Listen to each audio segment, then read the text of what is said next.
Halo teman-teman, selamat datang balik lagi.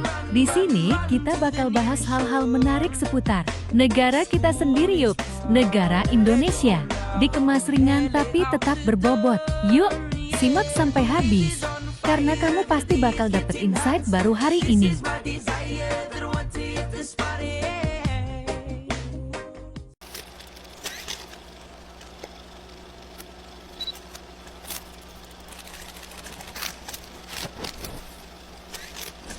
Pertama kita bahas kenapa negara ini gagal maju, karena kita dikuasai mafia yang berseragam rapi. Kalian tahu dengan sebutan 9 naga.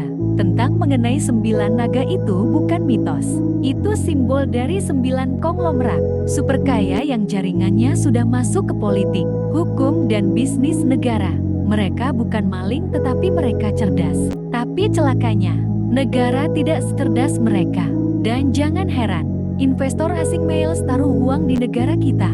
Singapura 30% GDP dari FDI, Vietnam 4,4%, Indonesia hanya 1,9%. Kenapa? Karena di negara ini hukum itu fleksibel. Kalau lo kaya, negara ini diperas dari dalam. Jangan salah paham, Indonesia itu bukan dijajan negara asing.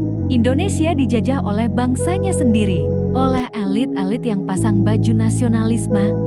Tapi hatinya kapitalis kroni, sejarah kelam yang terlupakan.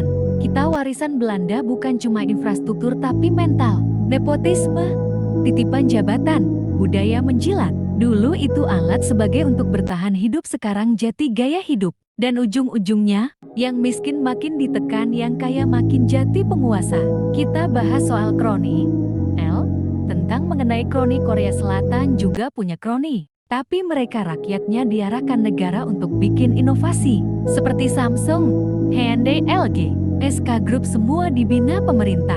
Bukan untuk isi kantong pejabat tetapi isi kas negara. Kuncinya satu pemimpin dengan tangan besi yang nggak bisa disetir. Dan yang nggak bisa dibeli hukumnya. Kalian belum pernah dengar dulu Indonesia lebih kaya dari China. Sekarang kita cuma nonton mereka nguasai dunia. Indonesia bukan sekedar negara berkembang. Kita adalah target strategis elit dunia. Kenapa? 1. Populasi besar. 2. Krisis kesehatan. 3.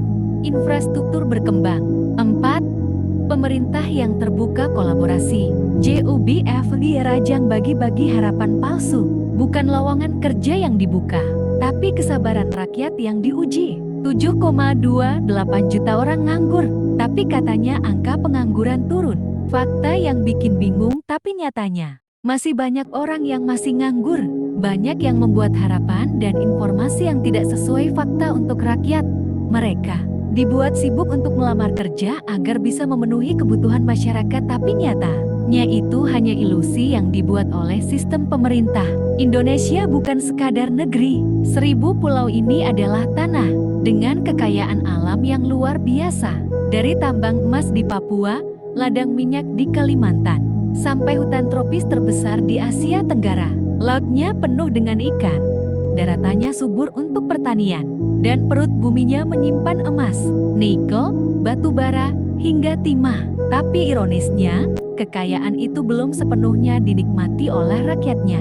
Mengapa negara yang kaya raya ini masih dihantui kemiskinan, kesenjangan, dan utang luar negeri? Pengusaha dari Singapura pernah berkata kepada mahasiswa negara, kalian kaya akan sumber daya alam, harusnya negara kalian berkembang, tetapi dibalik semua itu tidak sesuai yang diharapkan.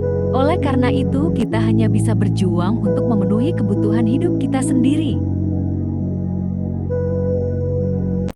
Di balik jas rapi dan senyum di layar kaca, ada cerita yang tak pernah disiarkan. Skandal korupsi, penyalahgunaan kekuasaan, hingga gaya hidup mewah di tengah kemiskinan.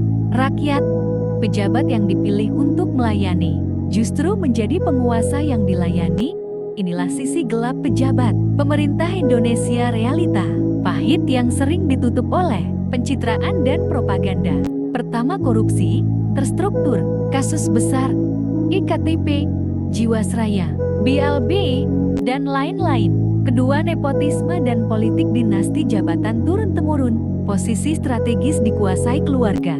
Ketiga, penyalahgunaan fasilitas negara, jet pribadi, rumah dinas mewah, mobil dinas untuk kepentingan pribadi.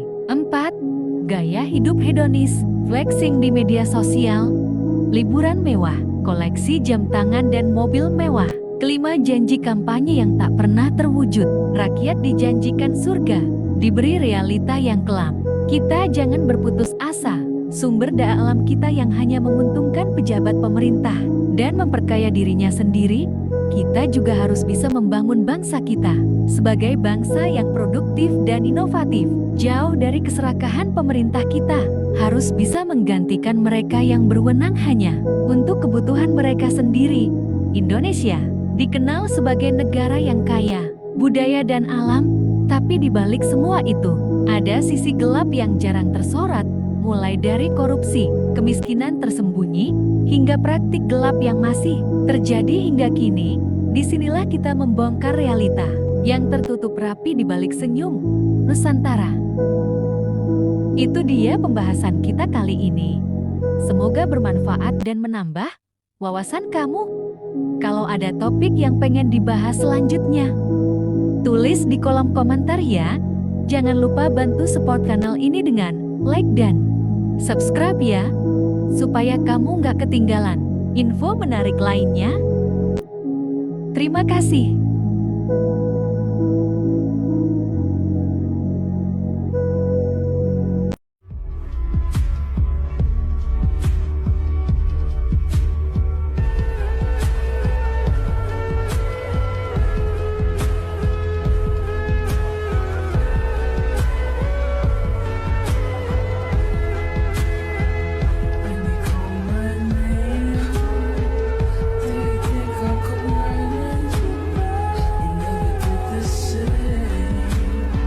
So good at